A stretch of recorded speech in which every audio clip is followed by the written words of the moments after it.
नमः संध्यानमः सनिरोधमः सकलकर्णहुताय नमः शिरसि स्वाहा शिखाय वसर्गवदय हुं नेत्राधं बहुशात्रं पावनाय सर्भ्यो स्वाहा सर्वेभ्यो देवेभ्यो सर्वाभ्यो देवीभ्यो निसर्ग बर्दान आम आसी पहुंचीचु कटक सदर अंतर्गत बोधपुर पंचायत बोधपुर ग्राम रघुनाथजू मंदिर ये दीर्घ दिन धरी एठारे यज्ञ हो आसुची गोटे दिन हेले मध्य बहु आडंबर उत्सव मुखरित हो दाससाही पंडासाही मिसिकी संपूर्ण ग्रामवासी सहायतार हुए बहुत उत्सव मुखरित आध्यात्मिकमय हो जाए ग्राम आज मर्यादा पुरुष प्रभु रामंकर जन्मदिन यही उत्सवटी पालन होता है जो आम अनुष्ठान जो कर्मकर्ता अच्छा विशेष करी प्रतिक्रिया में नवा भाई कौन कहे कौन केमती जय श्री राम मो बोधपुर ग्राम दास साही आमर रघुनाथ जी मंदिर टेम्पल ट्रस्ट रो मेंबर जन कहतली सुभाष दास आमर ये अनुष्ठान आज की 8 वर्ष पूर्व नवम वर्ष पदार्पण करी आज शेष होती आर यज्ञ कार्यक्रम पूर्णाहुति कार्यक्रम शेष भी होती ठाकुर जी अच्छा रघुनाथ जी ठाकुर ये आम पूर्वर मंदिर जगन्नाथ मंदिर थे जगन्नाथ ही थे राम मंदिर आज जो कहुचे राम दीर्घ 400 वर्षर ठाकुर ये कालक्रमे बहुत बाधा विघ्न लास्ट को समाधि नवाक जाऊले पुनरुद्धार कराई आज नवम वर्ष मंदिर पदार्पण कर आमर कर्मकर्ता भाई माने जो माने अच्छा आमर दीपक पट्टनायक सत्यजित दास निर्मल दास विभू प्रसाद महांती अप्राण चेष्टा आज पर्यंत आम जिनस को सफल मंडित कर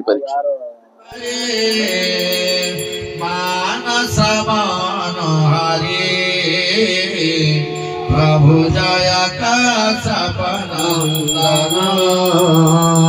प्रभु जय आरती नंदन सुर मुनिरा सुर वंदिता आपण माने जो ठाकुर देखुचंती ये हूँ 400 वर्ष तलर ठाकुर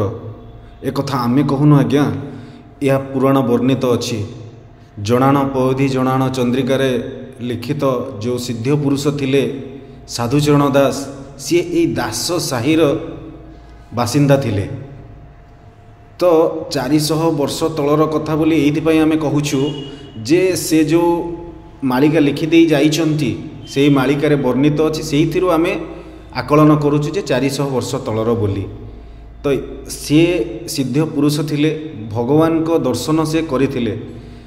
भगवान स्वप्नादेश देथिले जे तुम्हें पतित पावन गरुड़ समेत राम लक्ष्मण सीता हनुमान को पूजा करने पाई प्रभु ए रूप में दर्शन देथिले तेणुकरी से यांकु पूजा करुथिले कालक्रमे ठाकुर पाख ग्राम थोड़ियापड़ा बेलबण मठरे दीर्घ दिन पूजा पाई आसुथिले किंतु से एठाकू आसीबा 9 वर्ष हो 8 वर्ष पूरी एठारे आसी पुनरुद्धार हो नवकलवर हो स्थापना हो पूजा हो आसुचंती नवम वर्षरे पदार्पण प्रभुंकर जय श्री राम जय पतित पावन मो अक्षय त्रिपाठी पूजक मोर सहयोगी कल किशोर पंडा महोदय पंडित शुभकांत त्रिपाठी अच्छा एकड़े नारायण पाणिग्राही और नित्य पूजक आम कार्तिका भाईना एकड़े उपस्थित अच्छा ये पीठ मु तो आगुरी जानी नी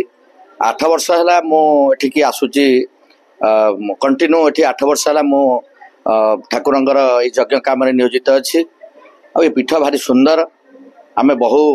माने एते सुंदर लगे ये जो आम आरंभ करूँ आमको भारी सुंदर लगे आठिकार कर्मकर्ता मानकर आम प्रति श्रद्धा और सहानुभूति आमको टाणी आने आम पैसा लोभे आसुने दीर्घ दिन आम ये ठाकुरंकर सेवा करने आम चली आसु आउ ये सेवा आम एमती भावुचु ये रामनवमी एमती आमको ये नियोजित आम रहू ठाकुर आम प्रति सेमती आशीर्वाद रहू आम एठिकार कर्मकर्ता सेमती प्रभु उत्तरोत्तर उन्नति करंतु आउ ये पीठ मु ठाकुर को एति कृपा मागुची जे पीठ जमती दिनू दिन ऊपर को उन्नति करू आउ जो किसी रही जाइए त्रुटि जो यज्ञ मंडप किसी अधा गढ़ा रही जाइए पूर्णांग हो मंदिर पुनरुद्धार हो आउ ये पवित्र दिन में श्रीराम नवमी उत्सव मुझे राम को प्रार्थना करी समस्त अंचल ए ग्रामर सर्वांगीन उन्नति करंतु समस्त अनुष्ठान जो माने कर्मकर्ता रही सदाल ये उत्साह राम प्रति थाऊ राम से आशीर्वाद करंतु से उत्तरोत्तर उन्नति करंतु मो यह ठाकुर पाखे प्रार्थना कर यज्ञ सकाळु आमर प्रातः यज्ञ विधान हिसाब से सूर्य पूजा सूर्यार्चना करा सूर्यार्घ्य होते प्रभुंकर विभिन्न उपचार षोडशोपचार पूजा करा विभिन्न नित्यकांति यज्ञ जहाँ विधि विधान रही जदियो ये गोटे दिन उत्सव तेणु ताधे आम यथासंभव आम पंडित आम सहयोगी पंडित मान द्वारा आम यथासंभव चेष्टा करी जहाँ जमी नीतिक्रांति हवा कथा गोटे यज्ञ आम प्रयास करूँ भावुँ आशा करें सुचारू रूपे तुलेचु तेणुक आपण मान कर्मकर्ता आपण ग्रामवासी केते प्रिय भाजन होती से कथा आपण ही कहींपर प्रभु श्रीरामचंद्र ही जानी आम प्रति कौन कौन न आम विषय आम अधिका किसी कहवाटा ठीक हे नहीं तेणु प्रभु करंतु आपणकर ये स्नेह सदा जारी रहू एमती समस्त भीतर गोटे भाईचारा भाव सृष्टि अनुष्ठान दिन को दिन उपरको एमती जाऊ। मो ना विभु प्रसाद महांती घर बौद्धपुर जिला कटक थाना किशन नगर जो आम रघुनाथ जीव मंदिर जो यज्ञ चली आसुची प्रथम कहबी एटा होची मोर मामू घर ए भाई माने समस्त मोर होचन मामू घर अंश ए ठाकुर होचंती मो मामू घर अंशर प्राय 1700 शताब्दी ठाकुर तैयारी होते 15 मसीहा 2015 मसीहा नवकल समय ठाकुर को आम थोरियापड़ा गाँव ये आनी प्रतिष्ठा करी यज्ञ आज बंद कर समस्त सहयोग ग्रामवासी सहयोग कर कौन केमिति लागुची यज्ञ हला परे ठाकुरंकर यज्ञ हला परे अनुभूति तो को अनुभूति की व्याख्या करी हबनी मोर निजस्व जहाँ अनुभूति ताकू व्याख्या करी हबनी कौन सी भाषा व्याख्या करी हबनी किंतु भाई माने ताकर जदी कौन सी स्थूल जगतर अनुभूति थिबो से माने ताको व्याख्या करी सूक्ष्म जगतर अनुभूति की व्याख्या करी पारिबि ना।